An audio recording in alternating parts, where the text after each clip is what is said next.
ബാധ വ്യാപിക്കുന്ന പശ്ചാത്തലത്തിൽ അവിടെ നിന്നുള്ള ഗാർഹിക തൊഴിലാളികളെ ബഹ്റൈനിലേക്ക് റിക്രൂട്ട് ചെയ്യരുതെന്ന് ബഹ്റൈനിൽ ആവശ്യമുയരുന്നു.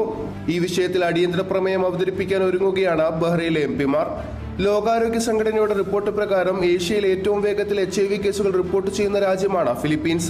2025 മാത്രം ദിവസവും 57 പുതിയ HIV പോസിറ്റീവ് കേസുകൾ ഫിലിപ്പീൻസിൽ റിപ്പോർട്ട് ചെയ്യപ്പെടുന്നുണ്ടെന്നാണ്. ഫിലിപ്പീൻസിൽ HIV രോഗബാധ വ്യാപിക്കുന്ന പശ്ചാത്തലത്തിൽ അവിടെ നിന്നുള്ള ഗാർഹിക തൊഴിലാളികളെ ബഹ്റൈനിലേക്ക് റിക്രൂട്ട് ചെയ്യരുതെന്ന് ബഹ്റൈനിൽ ആവശ്യമുയരുന്നു. ഈ വിഷയത്തിൽ അടിയന്തര പ്രമേയം അവതരിപ്പിക്കാൻ ഒരുങ്ങുകയാണ് ബഹ്റൈനിലെ എംപിമാർ. ലോകാരോഗ്യ സംഘടനയുടെ റിപ്പോർട്ട് പ്രകാരം ഏഷ്യയിൽ ഏറ്റവും വേഗത്തിൽ HIV കേസുകൾ റിപ്പോർട്ട് ചെയ്യുന്ന രാജ്യമാണ് ഫിലിപ്പീൻസ്. 2025 മാത്രം ദിവസവും 57 പുതിയ HIV പോസിറ്റീവ് കേസുകൾ ഫിലിപ്പീൻസിൽ റിപ്പോർട്ട് ചെയ്യപ്പെടുന്നുണ്ടെന്നാണ് കണക്കുകൾ.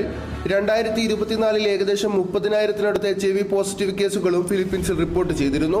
ഈ പശ്ചാത്തലത്തിൽ പാർലമെന്റ് അംഗം മുഹമ്മദ് അൽ അഹമ്മദാണ് ഫിലിപ്പീനികളെ ബഹ്റൈനിലേക്ക് കൊണ്ടുവരുന്നത് താൽക്കാലികമായി നിർത്തിവെക്കണമെന്ന ആവശ്യവുമായി മുന്നോട്ട് വന്നിരിക്കുന്നത്. ബഹ്റൈനിലെ പൗരന്മാരുടെയും പ്രവാസികളായ താമസക്കാരുടെയും ആരോഗ്യവും സുരക്ഷയും പരിഗണിച്ചാണ് ഈ തീരുമാനമെന്ന് അദ്ദേഹം വ്യക്തമാക്കി.